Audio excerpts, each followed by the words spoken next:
It's time again for some cars and cartoons, or the other way around. So this is a resin model of a Mitsubishi Lancer Evo9 with a Voltex body kit on it. And let's get this out here.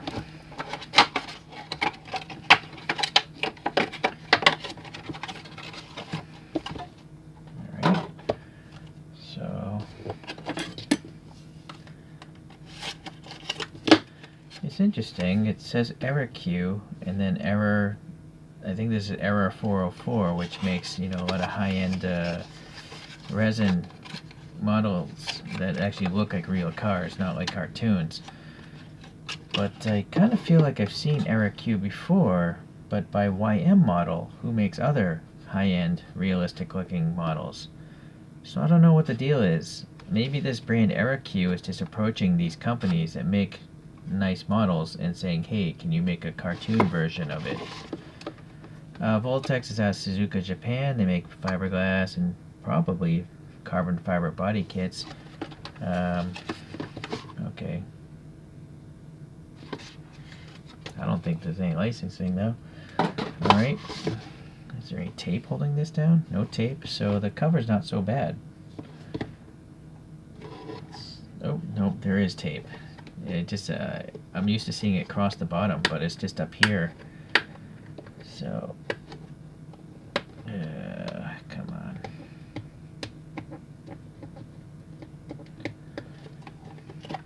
Alright, well, I guess that's good.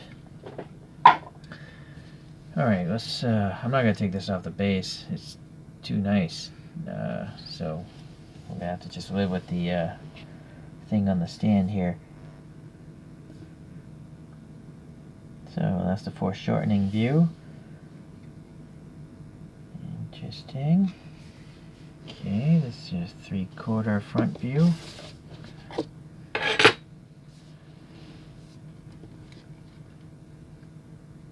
Although it's kind of hard to really focus between two objects. There we go. Hopefully that's good. Alright. And then the rear view. I don't know if these images are correct, to be honest with you guys. I didn't open this model, so I just try to do the best I can. Alright.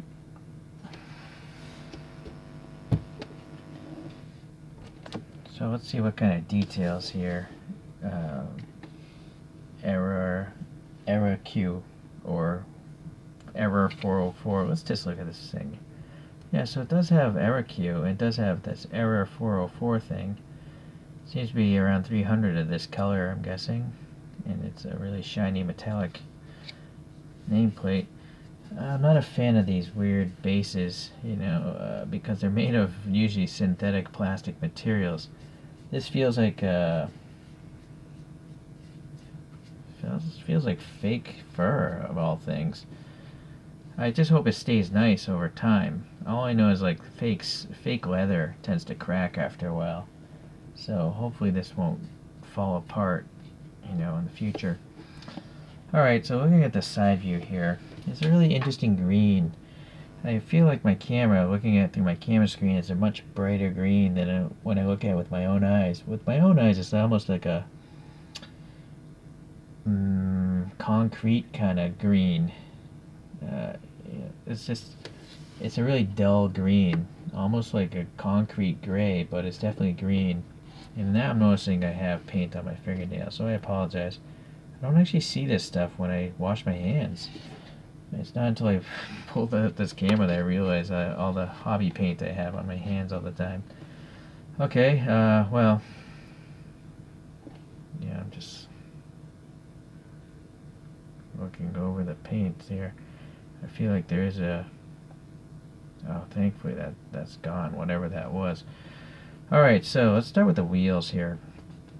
So they're naturally staggered quite a bit because there's a cartoon car.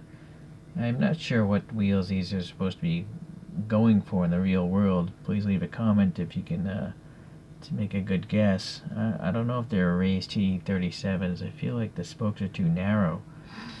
But you can see definitely a nice brake system behind there. They're cross-drilled and slotted brake rotors, and then you have red brake calipers there. So that's pretty nice. I am a little curious if those calipers are photo etched metal pieces or like some sort of plastic. I think that's just plastic. It's painted red, which is fine. You know, it looks cool. Alright, so yeah, the wheels there. It looks like the real rear wheel here at the top. There's like an air valve bump. So that's pretty neat. But I don't see such a bump on the front wheel. The tires have some good curvature to the sidewall, and you can see there's a little bit of tread block there as well. I am a little scared that, you know, look how compressed this tire is. So it's so sunken into that base that I'm afraid it's like flat spotting it. Alright, I'll probably have to loosen it up later. Door handles here are sticking out. Then the side windows are those crystal clear, almost packaging thin plastic sheets, you know, so here you can even look at the dirty paint on my fingernails through it, right? Okay, so there's a little bit of a texture here, it looks like, for this rear vent. I don't know if that's a separate piece or not. I can't tell. But also here, these vents here, there's like a tiny reflector there. I'm gonna have to try to zoom in here. I don't know if that's a... yeah, it looks like it's a separate piece glued on there. And then the vent has some black paint or something in there. So, same with the bottom vent there. That vent... is that black paint? It might actually be a black piece of photo etched metal because I can see like an edge to it. Right? So I think that actually might be a piece of metal in that vent. So very cool.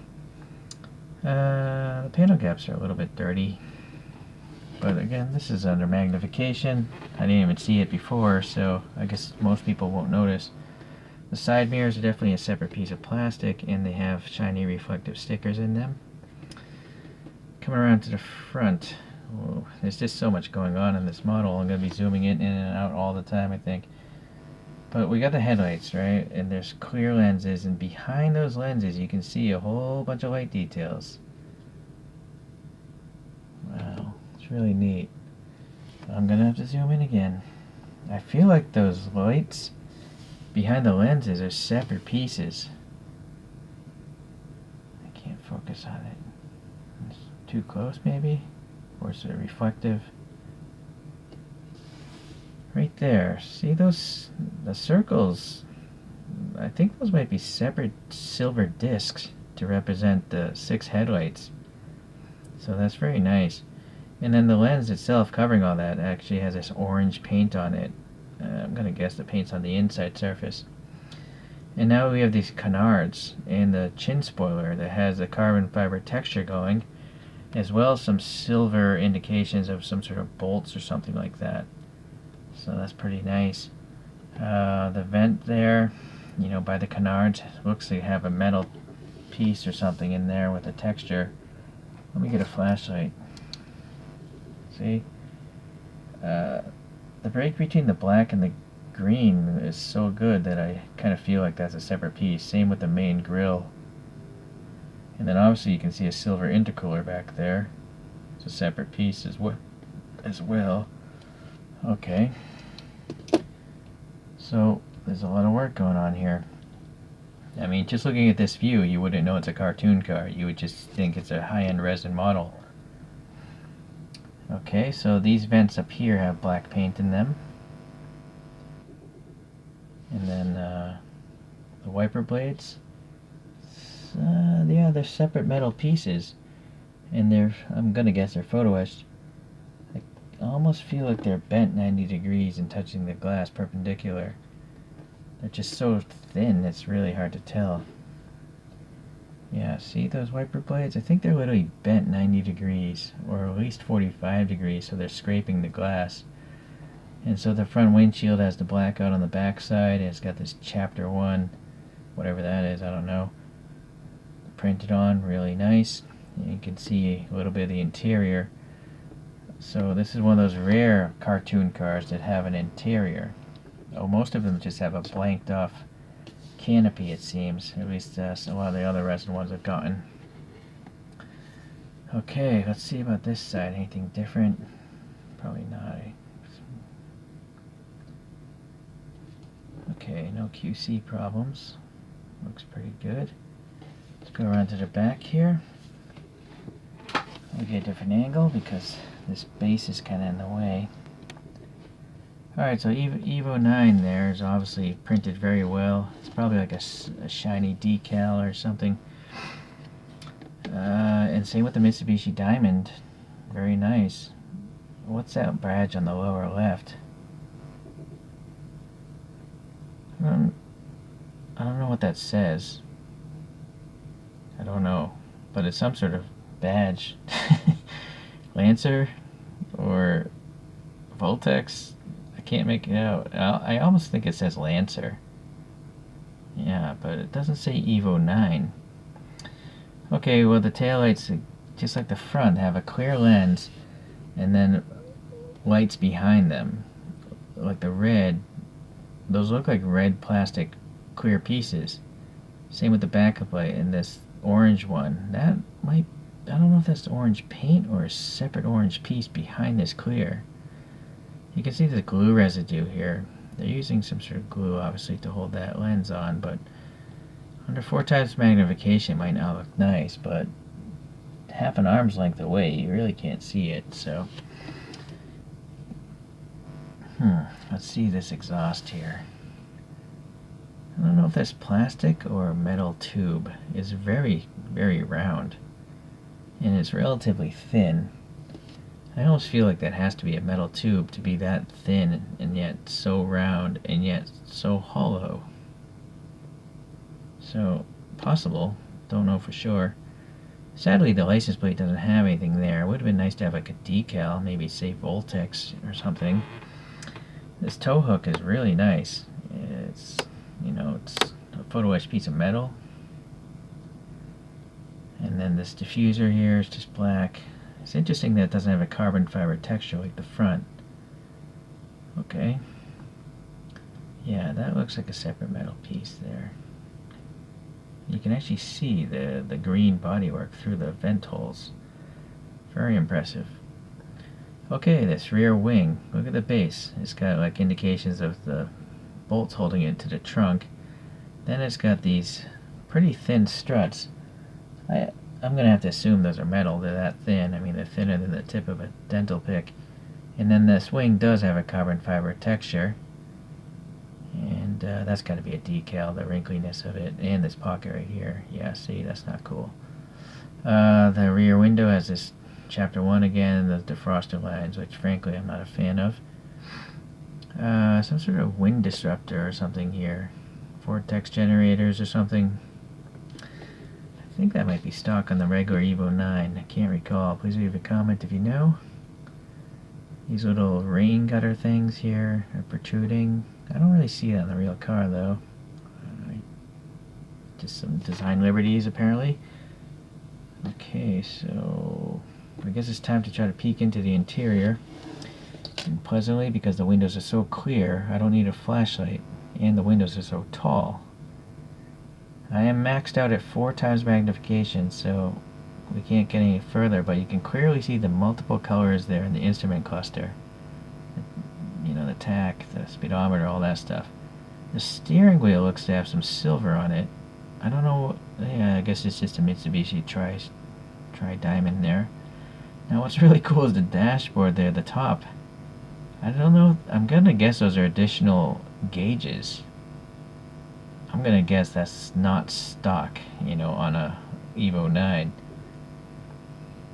So, but anyways, it's cool to see. Alright, so the center console, we'll have to probably catch on the other side. The seats there, yeah, they got little cushion details or whatnot. The door panels on the other side have, yeah, the armrest, front and rear, little door pulls and all that stuff. I think those door pulls might be painted silver. It's hard to say. There's probably a rear view mirror. Yeah, there is. You can see it there. Okay, let's flip to the other side of this interior. Yeah, I think those gauges on the top of the dashboard have some decals on them. Sorry, the windows are so shiny. The camera, I gotta find a spot where maybe that's up. The side of my photo booth has this crazy silver texture, you know, to reflect light around. But unfortunately, it's not very good for the video camera. See, you can see the texture of my photo booth. Ah, boy, right there maybe? Okay, that's as good as I can get it. So yeah, I think there are decals on that, those 3 gauges there on the top of the dash. The rear view mirror, the windows are so too reflective. I'm trying to see if there's a reflector in that rear view mirror. I bet there is.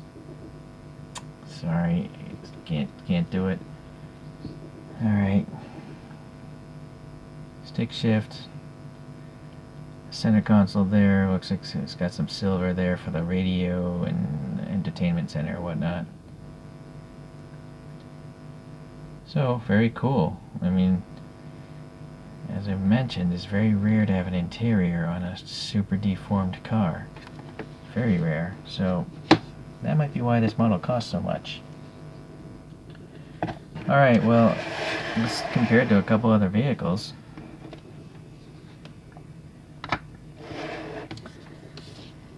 Here's an image of, whoop, I got back out of the zoom. There's the Voltex website right there, and part of their catalog there. Alright, so back to the car focus. I do have an Evo9, a regular looking one from CM's. CM's used to make a bunch of rally car models, but they're gone, they're out of business. Also, I have an Evo7 by BM Creations. So you can still get BM Creations, they're an active company. They put out some funky cool cars because they give you a second set of wheel sets that allow you to lower and heighten the ride stance, as well as steer the front tires on many of their cars. Not all of them, but some of them. So let's get the top view here. You can see the foreshortening.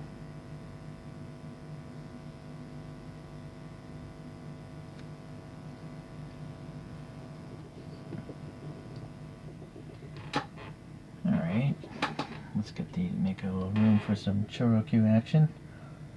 Just 2 though. Alright, so I have this classic Mitsubishi by choro-q. It's a Lancer 1600 GSR. I don't know if that's the first sporting Lancer or not for Mitsubishi. This next one is a freebie promo item that came with a can of Wanda coffee in Japan.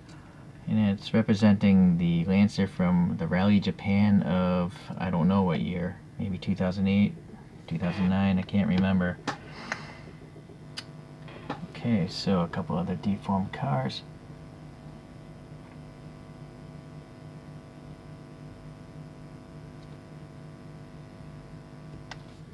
Alright, so this thing definitely deserves a spin on its own.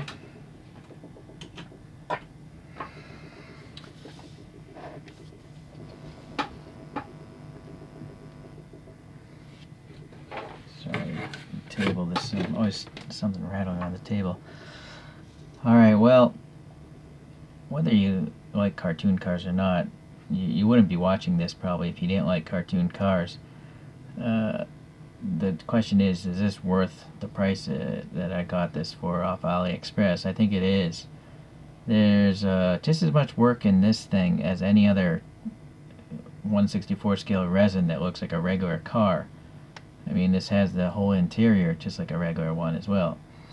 But I've come to learn that these super deformed cars are maybe 3 times as difficult to make as a regular looking car, because they're essentially designing it from scratch, you know, because you have to foreshorten the whole body but still have round wheels and round wheel wells.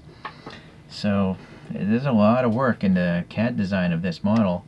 And then there's a lot of work in the making of this model. There's just so many parts and stuff. And then the paint is pretty nice. I mean, there's no orange peel that I can see. I'm pretty sure it might be hand polished, or I don't know, but it's painted by a professional, not some machine. yeah, everything's there. It's awesome. So I'm going to continue getting these things. I'm almost starting to appreciate these cartoon cars more than regular 64 scale cars, because I don't have the mindset of it having to be perfect because it's a cartoon. Whereas, the regular scale models, if they're trying to look like real cars, I expect them to look like real cars, and so I guess I'm a little more negative in those reviews. So, anyways, this is great. So, I highly recommend it if you're into this sort of stuff. And if not, well, thanks for watching. Alright, I'll see you the next time I get one.